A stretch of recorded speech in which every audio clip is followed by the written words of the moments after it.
ఇలాంటి మరెన్నో వీడియోలు చూడడానికి like, share, subscribe and comment.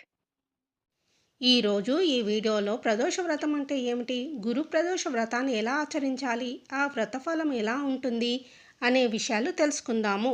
శివపార్వతుల ఆరాధనకు విశిష్టమైన రోజు ప్రదోషము. ఒక ఏడాదిలో 24 ప్రదోషాలు వస్తాయి. సాయంత్రం పూజ సమయంలో భక్తులు ఉపవాసం ఉండి ప్రార్థనలు చేస్తారు. వివిధ రకాల ప్రదోష వ్రతాలలో భౌమ ప్రదోష వ్రతము, బుధ ప్రదోష వ్రతము, శుక్ర ప్రదోష వ్రతము, శని ప్రదోష వ్రతము, రవి ప్రదోష వ్రతము మరియు గురు ప్రదోష వ్రతాలు ఉన్నాయి. తెలుగు పంచాంగం ప్రకారము ప్రదోష వ్రతము నెలకు 2 సార్లు వస్తుంది. శుక్ల పక్షము, కృష్ణ పక్షంలో వచ్చే త్రయోదశి తిథి నాడు ప్రదోషము వస్తుంది. ఏ రోజైతే సూర్యాస్తమయం తర్వాత కనీసం 2.5 గంటల సమయం పాటు త్రయోదశి తిథి ఉంటుందో ఆ రోజు సాయంత్రం సమయాన్ని ప్రదోష సమయంగా చెప్తారు. వ్యాస మహర్షి రచించిన శివ మహాపురాణం ప్రకారము ప్రదోష వ్రతం రోజు చేసే శివారాధన 1,000,000 రెట్లు అధిక ఫలం ఉంటుందని తెలుస్తుంది. గురు ప్రదోష వ్రతం అంటే ఏమిటో తెలుసుకుందాము. పక్ష ప్రదోషం వచ్చే వారాన్ని బట్టి ఆ ప్రదోషం పేరు మారుతుంది. ఆగస్టు 1వ తేదీ గురువారం రావడం వలన దీన్ని గురు ప్రదోష వ్రతము అంటారు. గురు ప్రదోష పూజా సమయం గురించి తెలుసుకుందాము. గురువారం సాయంత్రం 3:30 గంటల తర్వాత నుంచి త్రయోదశి రావడం వల్ల గురువారం సాయంత్రం 4 గంటల నుంచి రాత్రి 10 గంటల లోపు గురు ప్రదోష వ్రత పూజ చేసుకోవాలి. గురు ప్రదోష వ్రత విశిష్ట గురించి తెలుసుకుందాము. శివపార్వతులకు అంకితమైన రోజు ఈ ప్రదోషము.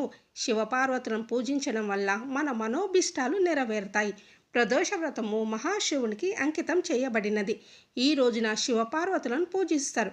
ముఖ్యంగా గురువారం ప్రదోష వ్రతం రావడం వల్ల ఈరోజు చేసే శివారాధనతో శివపార్వతుల అనుగ్రహంతో పాటు గురుగ్రహ అనుకూలత వలన ఆర్థిక లాభాలు, పదోన్నతులు, వివాహం కాని వారికి వివాహం కావడం వంటి శుభ ఫలితాలు ఉంటాయి.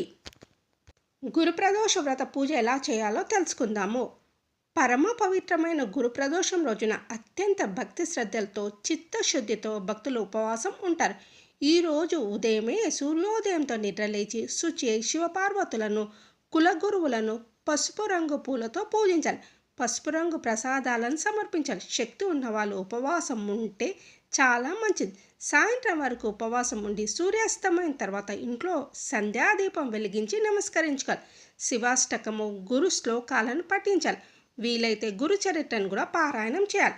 సంధ్యా సమయంలో ప్రదోష వేళ శివాలయానికి వెళ్ళి నువ్వుల నూనెతో దీపం వెలిగించి అభిషేకాలు, అర్చనలు జరిపించుకొని కొబ్బరికాయ కొట్టి నమస్కరించాలి.